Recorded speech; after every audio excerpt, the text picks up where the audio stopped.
itu adalah Yesus orang Nazaret. Mulailah Yesus anak Daud. Hebat banget. Ini ayat biasa sih dibacakan. Biasa kan? Yuk kita baca sekali lagi. 1, 2, 3. Ya, ketika didengarnya bahwa itu adalah Yesus orang Nazaret, mulailah ia berseru, Yesus anak Daud, kasihanilah aku. Hebat Bapak Ibu Saudara. Ini kalau baca sekarang nggak ada berkatnya nih. Biasa aja bilang Yesus anak Daud, kasihanilah apa? Aku. Tapi zaman itu, minta maaf ya, ini Alkitab yang tulis bukan zaman sekarang nih, ribuan tahun yang lalu. Zaman itu tidak ada satu orang pun yang berani bicara begini, Yesus anak Daud, kasihanilah aku. Karena kenapa? Anak Daud itu gelar untuk Mesias. Gelar untuk Mesias itu berarti gelar sebagai juru selamat. Tidak ada satu orang pun yang berani bilang Yesus juru selamat.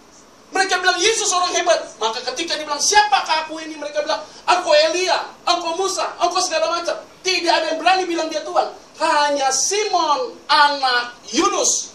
Dia bilang apa? Engkau Mesias, anak Allah yang hidup. Perkataan itu bukan dari dirimu tapi dari Allah.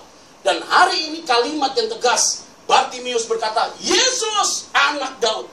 Kata ini digunakan bukan hanya ngomongnya Yesus anak Daud, kasihanilah aku. Tidak begitu dia bicaranya.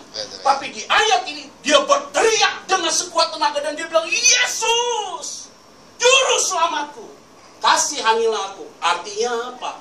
Di tengah semua orang yang tidak percaya Yesus juru selamat, tapi dia yakin dia adalah juru selamat. Hari ini saya mau sampaikan, jangan malu perkatakan Yesus juru selamat. Amin. Ada amin? Amin. Wah, saya tegur lo, ada satu pengusaha Kristen. Satu pengusaha Kristen, dia owner, dia punya saham. Dia pengusaha Kristen di Jakarta. Uangnya banyak minta aku. Dia yang punya perusahaan. Dia yang punya perusahaan. Saudara tahu, waktu acara ucapan syukur, saya pendeta di situ yang dia kenal. Saya diundang di situ. Tapi saya nggak disuruh berdoa. Saya nggak terganggu dengan hal itu. Tapi dia panggil dari agama seberang untuk datang ustaznya berdoa di situ. Bagi saya juga tidak masalah. Tapi bagi saya, kok kamu tidak menunjukkan identitasmu dengan jelas? Jangan malulah perkatakan tentang Yesus luar biasa itu. Hebat ya, Horizon ini bisa kasih tempat ini untuk beribadah. Di ruang sebelah ada orang meeting. Tadi Bapak Ibu sedang nyanyi, saya ketawa itu nyanyi itu kedengaran sampai di bawah. Di samping juga kedengaran, nggak dikomplain sampai hari ini. Waktu kita nyanyi, yes, kedengaran tuh suara, yes, sebut nama Yesus. Siapa yang tahu di bawah itu lagi, kok aku dengar lagu itu ada damai ya dia. Amin. Kan kita nggak rasakan hari ini kan, tapi mereka yang rasakannya. Kan nggak mungkin juga kita tanya, tadi rasa nggak? Saudara yakin ya nama Yesus itu berkuasa? Tuhan itu baik. Saya bangga punya Tuhan Yesus yang luar biasa. Oh ya, jangan malu Pak, Bu, saya mau kasih tahu ya. Nanti kalau lagi makan malam sama saudara, apa anak itu, sama istri semua lagi makan satu keluarga gitu di restoran, jangan malu berdoa sama-sama. Tapi jangan berdoanya juga jangan terlalu show off. Berdiri, Tuhan Yesus, piring, butuh hikmat Tuhan, butuh hikmat Tuhan. Kalau orang tanya agamanya apa? Kristen. KTP saya ini statusnya apa Pak? Banyak pendeta yang nggak berani tulis pekerjaannya apa, karyawan, wirausaha, enggak. Saya pekerjaannya pendeta. KTP saya tulisannya pendeta. Teman saya bilang, kenapa lu pendeta? Nanti kalau ada apa-apa lu dibunuh, ya udah nggak masuk surga juga kan, udah selesai. Takut banget sih jadi anak Tuhan. Nggak usah malu, tapi jangan juga ekstrim. Jangan takut perkatakan Yesus luar biasa. Ingat baik-baik ya. Punya masalah, datang sama Tuhan Yesus. Tidak perlu datang kepada orang lain. Teriak sama Tuhan Yesus. Yang setuju katakan amin. Pak, Bu, saya kasih tahu ya, suami nggak mungkin kasih jalan keluar, percayalah. Istri nggak mungkin kasih jalan keluar, percayalah. Perkataan pasangan hidup sering sekali sakiti kita kan. 3 bulan pernikahan istri saya ngajak saya cerai. Oh ya? Iya, tapi nggak jadi Pak. Jadi nggak punya anak dong. Kalau nggak punya anak dong. Ini kadang-kadang banyak nih Pak kasus di Jakarta, orang udah berumah tangga, lucu nih. Saya benci sama istri suami saya benci sama istri saya. Begitu loh. Tapi anak 4. Jadi benci banget. Anak lahir dari mana? Orang unik. Kami lagi urus orang udah menikah 32 tahun, kita cerai. Alasannya apa? Saya sulit untuk mengerti pasangan hidup setelah 32 tahun. Saya baru ikut seminar tentang keluarga, saya diberkati luar biasa sekali. Dalam seminar keluarga itu dibilang apa? Jangan sekali-kali dalam pernikahan itu untuk minta saling mengerti. Karena untuk saling mengerti tidak akan bisa ketemu sampai kapanpun. Jadi apa? Karena tiap tahun manusia selalu berubah. Bukan saling mengerti, tapi saling apa? Menyesuaikan. Saya ini lulusan dari sekolah teologi. Biasa tinggal di asrama teologi 5 tahun. Saya kalau pakai odol itu, pakai pasta gigi, selalu pencet dari bawah. Saya lipat gitu. Saya nggak suka rumah itu kotor. Jadi kalau di rumah itu saya mau nih ada tempat buat pakaian mandi, apa tuh baju kotor ada boxnya di situ, taruh situ. Istri saya beda orangnya. Dia selalu pencet tuh odol tuh dari tengah, dari atas. Saya kesel banget lihatnya. Kamu dari bawah mah, dari bawah ya. Kenapa sih dari atas yang penting keluar, kata dia begitu. Saya kan lihatnya nggak enak. Kan nggak enak mah. Ih susah banget sih nikah malu, kata dia begitu. Saya ini orang yang paling aneh Bapak Ibu sekarang. Minta maaf nih. Sampai hari ini saya punya buku kas. Setiap saya dapat berkas saya tulis dipakai buku kas. Karena kebiasaan dari sekolah teologi dulu. Saya sudah melayani 19 tahun. Sampai hari ini saya punya buku kas. Dari sebelum nikah sampai nikah saya punya buku kas. Istri saya bilang, kok gue baru dapat suami jelimet seperti ini sih? Udah malu nikmati, itu kan gue yang jelimet. Kenapa gue lama-lama saya belikan pasta gigi sama dia, 1. Udah kamu kalau pakai ini jangan pakai ini. Jadi udah deh. Oke dia pakai itu. Tapi 3 hari kemudian kenapa siapa yang pencet di sini nih? Kamu pakai, lupa Pak. Lama-lama saya tidak dari bawah, dari atas juga. Mau mengerti dia ribut punya saya. Nih, ada keranjang buat pakaian kotor. Taruh di sini kan ada tutupnya. Pakaian kotor taruh, buka dulu baru tutup, begitu kan? Supaya nggak bau nguap gitu. Istri saya beda, taruh pakaiannya itu di atas tutup. Saya bilang, Ma, buka aja, males banget sih. Kenapa lu beli keranjang ada tutupnya? Ya Allah. Saya bilang susah nih orang. Udah dibuka. Dibuka. Akhirnya saya kesal, saya buka itu tutupnya. Jadi masukin di dalam. Masih aman, itu bagus Pak. 1 minggu aman. Minggu kedua, saya bingung kok. Kok nih bajunya nggak masuk utuh? Masih lengannya tuh gantungan. Kenapa Pak nggak masuk ke dalam? Biasa orang main basket aja juga nggak masuk.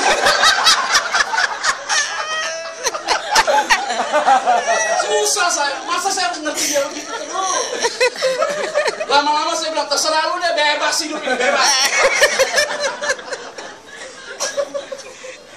3 bulan nikah, dia ngajak cerai saya. Tiba-tiba begitu. Dia orang Jawa, orang Sunda, pendiam. Main perasaan. Banyak pikir, tak untuk ngomong. Saya, orang Indonesia Timur, ngomong dulu. Baru mikir belakangan. Ayo Pak, Bu, jujur aja. Ketika kita sedang tidak enak hati satu sama lain, apakah kita tidak pernah berkata, seperti kita nggak cocok nih dalam pernikahan ini? Seperti kita salah memilih. Kamu menyesal nggak nikah sama saya? Sepertinya saya menyesal nikah dengan kamu. Tapi karena masalahnya kita udah nikahnya. Sering sekali kita berucap kalimat yang negatif kan? 3 bulan dalam pernikahan, aduh kacau balau. Saya pulang pelayanan malam-malam, istri saya bilang begini, jangan cari saya pulang ke rumah orang tua. Kacau saya. Masuk ke dalam dia tulis, jangan telepon saya. Ini suami yang legal. Saya telepon dia. Ini ada sambung loh. Waktu ada sambung diangkat sama dia. Jangan telepon. Kenapa juga diangkat? Harusnya dimatikan aja supaya ketemu mailbox. Bener kan? Saya tanya mama di mana? Rumah saya di Karawaci kan, di Jakarta. Aku di Serpong. Saya boleh ke situ? Nggak boleh. Saya boleh ke situ. Terakhir dia bilang, terserah kamu. Ya. Cewek kan begitu kayak kucing. Pasti, iya. Saya ketemu dia, saya jemput dia, saya bawa masuk ke dalam mobil. Saya bilang sama istri saya, kenapa kamu ceraikan saya? Dia keluarkan kertas, lalu dia bilang, perkataanmu tidak jadi berkat. Kamu khotbah orang lain diberkati, tapi di dalam rumah kamu tidak pernah jadi berkat-berkat. Kenapa? Saya masak sedikit, kamu bilang kurang garam. Memang kurang garam. Tapi kenapa ngomongnya pakai teriak? Bawaan dari sana udah begitu. Tapi saya nggak ada argumentasi. Dia catat semua kesalahan, saya peluk dia, saya minta ampun sama dia. Ya, saya minta ampun sama dia. Kita berdoa minta dipulihkan hati kita. Istri saya pendiam. Sekarang udah menikah masuk 10 tahun. Dia udah nggak pendiam lagi. Dia ngomong sekarang, lupa berhenti. Cuma panjang. Saya mau pegang mulutnya darah Yesus. Tapi enak kan? Tapi enak tuh. Enaknya apa? Sampai hari ini dia ada sukacita. Nggak ada sakit hati dia sama saya. Saya minta maaf ya Bapak Ibu Saudara ya. Minta maaf nih. Sampai hari ini kalau kita ketemu masih ada getar. Masih ada getar. Masih ada bahasa cinta yang kita keluarkan. Masih ada bahasa-bahasa cinta yang saling memuji satu sama lain. Papa mama saya sampai tua begini Bapak Ibu Saudara. Pergi kemana-mana masih gandengan berdua. Kalau makan tuh masih bangun sayang apa kabar. Yes. Kita ngomong fakta aja nih Papa mama. 80 tahun mama 70 tahun. Sampai hari ini tetap memperkatakan bahasa-bahasa cinta. Hari ini cuma satu kata. Tidak ada satu orang pun yang sempurna.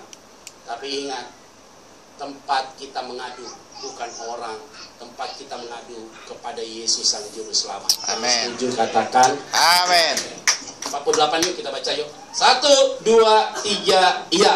Banyak orang Menegur. supaya Iya dia. oh stop, banyak orang apa? Menegur. Supaya dia apa? Iya. Yang menegur siapa? Banyak orang. Orang banyak itu siapa? Ya, orang-orang. Orang berbondong-bondong. Orang banyak itu siapa? Orang-orang. Yang iya. Yang menegur suruh diam siapa? Banyak orang. Murid-murid. Murid-murid. Iya. Masih ingat waktu ada seorang anak mau datang kepada Yesus? Iya. Yang menghalangi siapa? Murid. Biasanya orang yang menjadi penghalang dalam hidup kita siapa? Orang yang tahu firman Tuhan. Biasanya siapa? Mereka yang rajin gereja. Biasanya yang jadi batu sandungan, mereka yang tahu firman Tuhan. Khusus di tempat ini tidak demikian. Karena di tempat ini semua orangnya jadi berkat. Amin. Amin. Ya, amin. Puji Tuhan. Hati-hati ya, musuh terbesar kita di akhir zaman bukan dari luar, dari orang dalam sekitar kita. Siapakah dia? Koko kita, abang kita, kakak kita, orang-orang di sekitar kita yang selalu menjadi batu sandungan. Bu, Pak, jujur yuk, sekarangnya kita jujur yuk. Kita layani orang lain lebih gampang kan? Iya. Daripada layani saudara kandung sendiri kan? Iya. Layani anak orang lebih gampang daripada layani anak kita sendiri. Iya. Kalau saudara kandung kita mau layani, anak kita mau layani, bukan kita yang layani, tapi kita suruh orang layani mereka. Iya. Benar kan? Kita nggak ada kata-kata keluar untuk bicara kepada mereka, tapi kalau untuk orang lain kita banyak kata-kata untuk keluar kepada mereka. Ayo lihat. Ini waktu saya bertobat Bapak Ibu Saudara ya, kakak saya nomor 2 belum bertobat tuh, saya nomor 4 nih. Kakak saya jualan narkoba bareng saya dulu, saya bertobat, saya udah masuk sekolah teologi ya, dia belum bertobat. Dia telepon saya, lu dari Amerika? Dia di Amerika. Saya dari sekolah teologi, dia telepon saya bilang begini, Petra, lu jadi hamba Tuhan? Iya. Pelarian kali lu. Lalu pendeta gadungan. Gadungan. 5 tahun saya sekolah teologi loh, dapat sarjana teologi. Kakak saya dari Amerika balik ke Indonesia. Waktu dia balik ke Indonesia, ketemu sama saya. Waktu ketemu sama saya khotbah di rumah nih. Biasa kan pas dapat gelar saya khotbah di rumah nih. Kakak saya dari belakang ini, bohong tuh, bohong. Saya nggak bisa marah sama dia loh. Dia masih bisa ngisep ganja depan saya. Sambil ngisep ganja itu, asap ganjanya diseburkan ke muka saya. Balik pendeta, balik pendeta, balik pendeta. Ini kakak kurang ajar banget. Di hati saya bilang apa? Tuhan jamah hati kakakku. Itu di hati saya. Saya pikir-pikir bagaimana Tuhan jamah dia. Saya dari sekolah sampai S2 ditapis jadi pendeta, tetap dia hargai saya. 6 tahun, 7 tahun yang lalu. Ini peristiwa mengejutkan buat dia. Dia overdosis, dia hampir mati di Jakarta. Dan dia hampir mati di salah satu hotel di daerah Jakarta. Hari Minggu kejadiannya. Tiba-tiba temannya telepon saya, bilang gini, kamu kakak adiknya Oki ya? Iya. Ini adiknya yang pendeta ya? Iya. Abangmu itu panggil-panggil nama kamu. Jadi saya lihat di handphone ini. Kamu bisa nggak datang? Abangmu itu udah kayak keluar busa. Saya pikir meninggal nih. Saya datang waktu ke rumah sakit, saya datang ke rumah